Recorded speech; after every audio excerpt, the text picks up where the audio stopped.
Something that surprised me a lot about the Naruto series is its depiction of power throughout the series, but more specifically with the Hokage. And so why that surprises me is because of the fact that it's popular media and it's depicting power in this sense, and this sense is responsibility. When you see the Hokage, you don't see them as figures of power, you see them as figures of responsibility towards the village. And so when you look at other media, or even how power is treated like in the real world, what we see is that people just view it as power, as just a source of power. It's something to grab onto. It's something to have your turn with. You see that with, what do they call it, like identity politics, especially in America, where I saw there was these two candidates. It was Trump or Kamala Harris. And what you heard a lot from Kamala Harris's side is that this rhetoric of the first black female president, instead of a hyperfixation on the actual practical responsibilities of leadership, and that was across the board, not only in the West, America, but this was across the world, where you see, not all countries in the world, but across the world, where you see there's this overemphasis on things that are primarily about the actual specifics when it comes to ruling a country, when it comes to actually governing a country, but it was just mostly about the power of that position being attained for one's own goals. And these goals don't have to specifically mean like only the person who's in power or their party, their political party's power, but also extending to the people who would benefit the most from that person in power. So it's like whatever group would be benefiting the most. So instead of like a collective understanding of responsibility of the position of power, we see that it was more about the brownie points, so to speak, that you would get on your side for attaining it.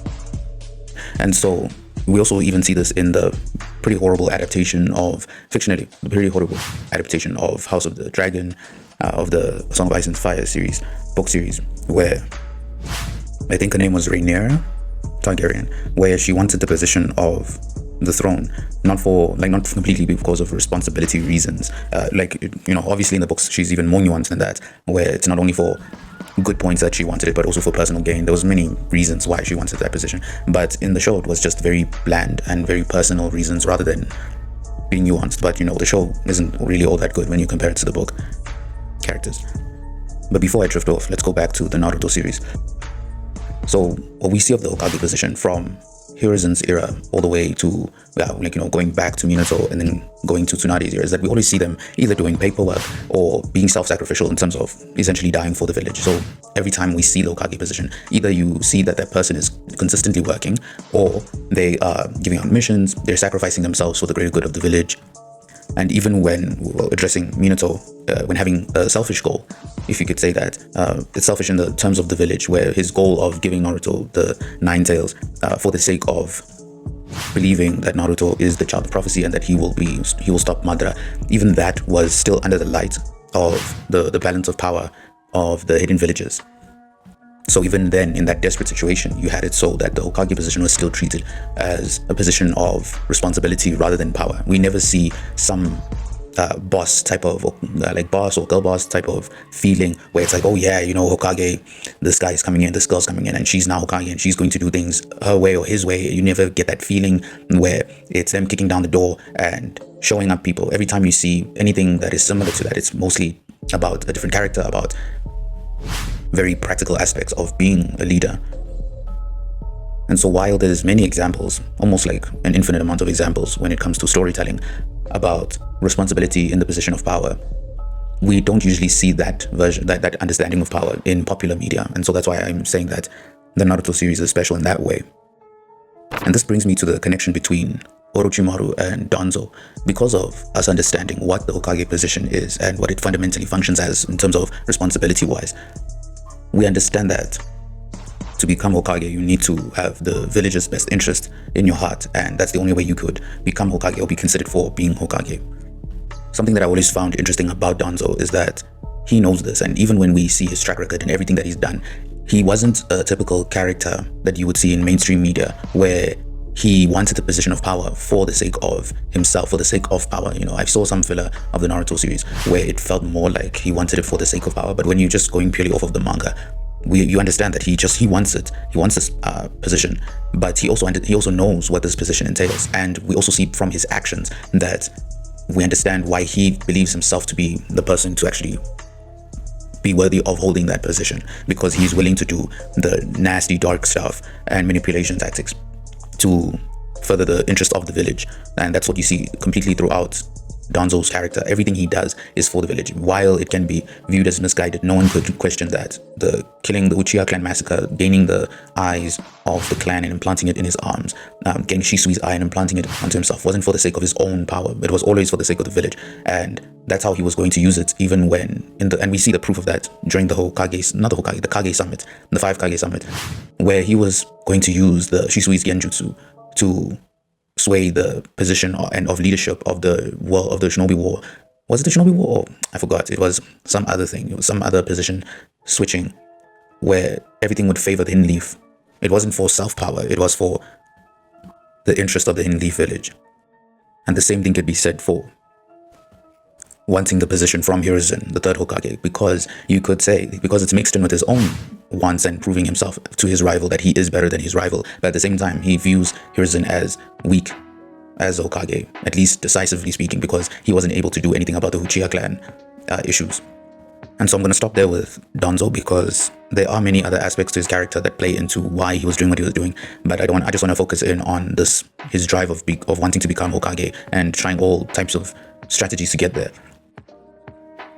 In reflection to him, you have Orochimaru. While you can see why Danzo would actually have a standing in of wanting to be Hokage and also receiving that position from other people, Orochimaru, on the other hand, is very different, because he has his own personal goals and his own way of thinking about things. And we see this perfectly during the Konoha Crash arc, where he is fighting Hiruzen, and Hiruzen is remembering the reason why he didn't make Orochimaru Hokage, why he couldn't consider him for Hokage, and Orochimaru being personally hurt by that. But when we see what Orochimaru is willing to do, we start to see why he cannot become Hokage, because he's willing to sacrifice the Hidden Leaf villages for his experiments. Yes, the experiments that would benefit the villages in the end, getting the wood style back through Yamato, and Orochimaru's general exploration of immortality could have benefited the rest of the village in a general sense. But the pursuit of that, the pursuit of knowledge of jutsu and everything that he wanted, was innately selfish in the end, when you look at it from the point of view of the village. So while he might, let me put an example like this.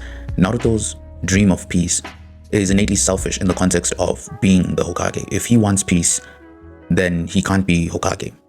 The series might play out differently and allow him to have his cake and eat it too. But I'm just saying that in a situation where there was war between all the nations and Naruto wanted peace, but the Hidden Leaf, maybe they justifiably wanted a war with another nation, he would be going against the best interest of the village by wanting peace, especially if the peace is based off of like revenge, just like the death of the 1st Hokage or the 2nd.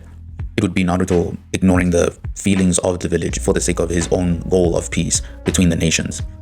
And this wouldn't always be the case, because we do see that even in the show itself, after the Konoha Crash, when the Hidden Sand village find out that they were being manipulated by Orochimaru and decided to surrender to the Hidden Leaf, then Leaf didn't go on to want more bloodshed and want a full-scale war, because it was not in their best interest, because they had just lost Hokage and many other ninjas, so they had to lick their wounds.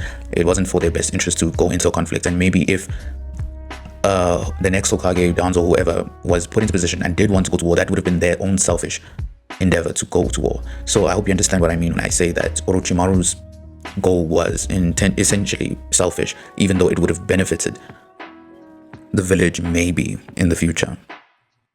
And of course, this is also shown by Naruto himself in the end, that the only thing that he did throughout the series to gain the position of Hokage was to get the acknowledgement of everybody and also gain the strength. But even then, he was still forced to go through rigorous training and studying so that he could actually be prepped to become Hokage.